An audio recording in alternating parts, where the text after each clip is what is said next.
Om Swastiastu, Assalamualaikum warahmatullahi wabarakatuh.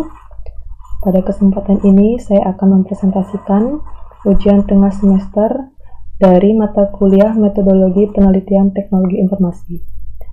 Nah, pada ujian tengah semester ini kami diminta untuk melakukan penelitian atau riset dari paper. Nah, yang berjudul Gamification of Cybersecurity for Workforce Development in Critical Infrastructure. Baik, langsung saja.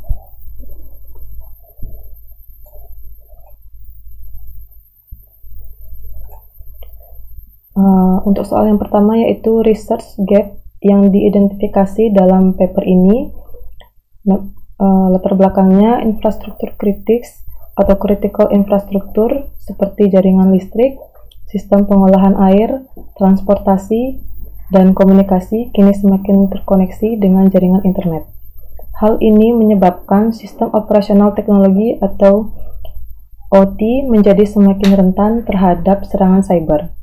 Sayangnya, kesiapan SDM dalam menghadapi tantangan ini masih sangat kurang. Nah, gap yang ditemukan yang pertama, belum tersedia pelatihan keamanan cyber yang secara khusus dirancang untuk infrastruktur OT. Yang kedua, yaitu sebagian besar pelatihan tidak mengintegrasikan kerangka kerja seperti NIST atau NIST Cyber Security Framework atau CSV atau NIST Framework.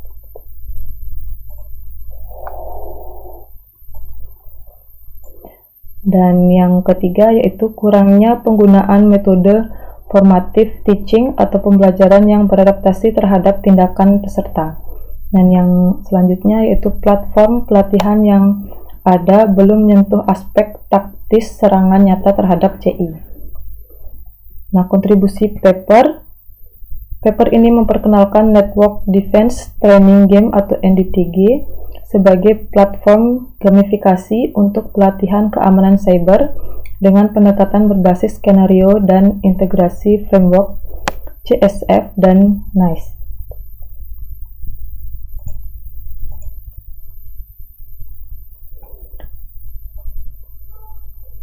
Nah, selanjutnya untuk soal yang kedua yaitu kelemahan metode pelatihan yang sudah ada atau state of the art.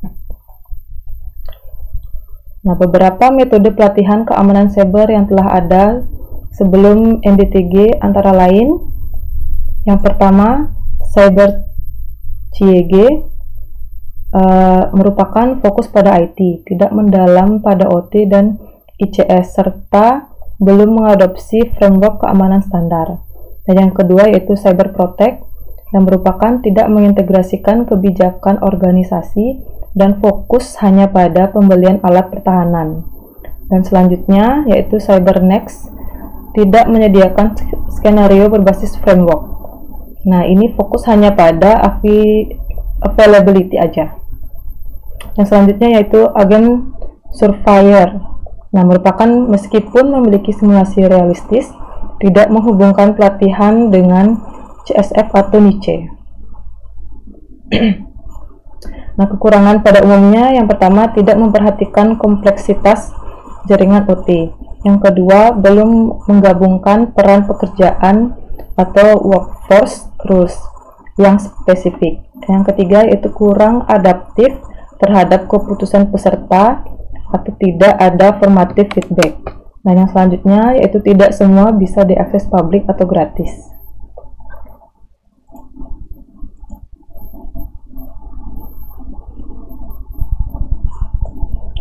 Nah, untuk soal yang ketiga yaitu usulan metode dalam penelitian Network Defense Training Game atau NDTG.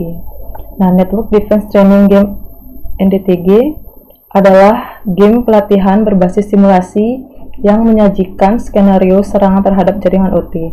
Dalam game ini, pemain diperlukan menjadi pengelola fasilitas kritis. Yang kedua, harus mengidentifikasi kelemahan jaringan.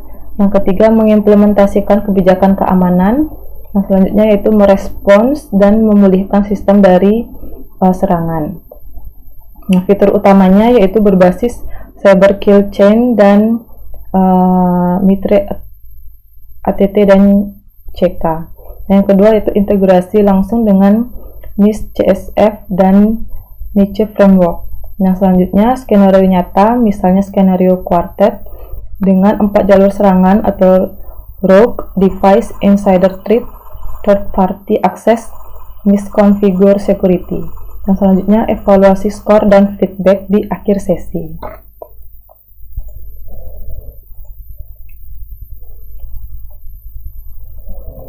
Nah, untuk soal yang ketiga untuk soal selanjutnya yaitu keunggulan metode usulan dibanding metode sebelumnya. Nah, untuk keunggulan NDTG ini, yang pertama realistis, skenario berdasarkan insiden historis dan kerentanan nyata. Dan yang kedua formative teaching, merupakan respon serangan berubah tergantung keputusan pemain. Dan selanjutnya framework driven, setiap keputusan sesuai dengan kategori dalam CSF seperti identify, protect, detect, respond, dan recover. Dan yang selanjutnya yaitu evaluasi berbasis peran, yang merupakan disesuaikan dengan peran kerja seperti yang didefinisikan dalam Niche Framework. Dan selanjutnya yaitu open access, gratis, digunakan melalui FEMP Toolbox. Nah, selanjutnya simulasi holistik, yang merupakan menggabungkan manajemen aset, kebijakan, anggaran, dan pertahanan jaringan.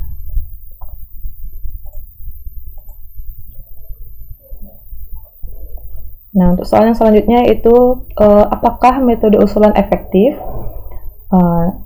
Nah, efektivitas NDTG yang pertama, hasil evaluasi skenario quartet menunjukkan bahwa peserta pelatihan bisa belajar mengidentifikasi kelemahan jaringan dengan merespons serangan dengan tepat. Nah, selanjutnya skor evaluasi memberikan umpan balik yang menggambarkan pemahaman peserta. Efektivitas selanjutnya yaitu pemain yang melakukan tindakan preventif tepat dapat menggagalkan serangan yang dimodelkan. Nah, untuk efektivitas selanjutnya, parameter kunci yaitu progres serangan, tindakan mitigasi, alokasi anggaran, dan skor permainan. Kesimpulannya, ya, metode ini berhasil mengatasi kelemahan pada pelatihan sebelumnya dan meningkatkan kesiapan SDM keamanan cyber untuk infrastruktur kritis. Nah, untuk soal yang selanjutnya yaitu temuan atau findings dari penelitian. Nah, di sini kami menemukan findings. Yang pertama, penggunaan AD3 atau Attack Defense Tree membantu pemetaan skenario serangan dan pertahanan. Yang kedua yaitu simulasi serangan pada skenario quartet menunjukkan pentingnya segmentasi jaringan dan patching. Dan yang ketiga yaitu penggunaan game berbasis peran dan anggaran meningkatkan pemahaman risiko nyata. Dan yang keempat yaitu penggunaan metode berbasis framework menanamkan pemahaman yang terstandarisasi. Dan selanjutnya yaitu game dapat digunakan untuk pelatihan individual, penilaian kesiapan fasilitas, dan pengembangan kurikulum pelatihan cyber CI.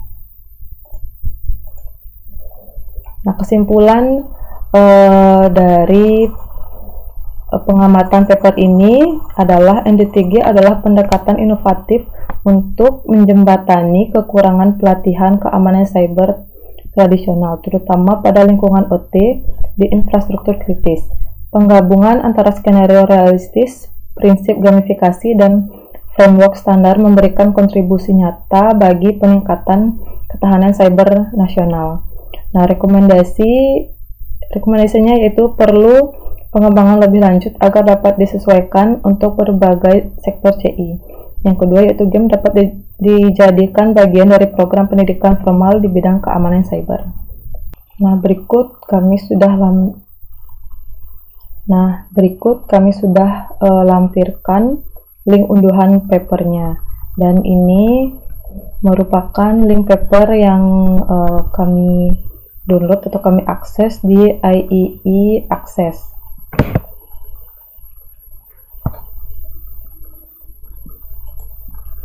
Nah, sekian presentasi dari saya. Jika ada kesalahan kata, saya mohon maaf.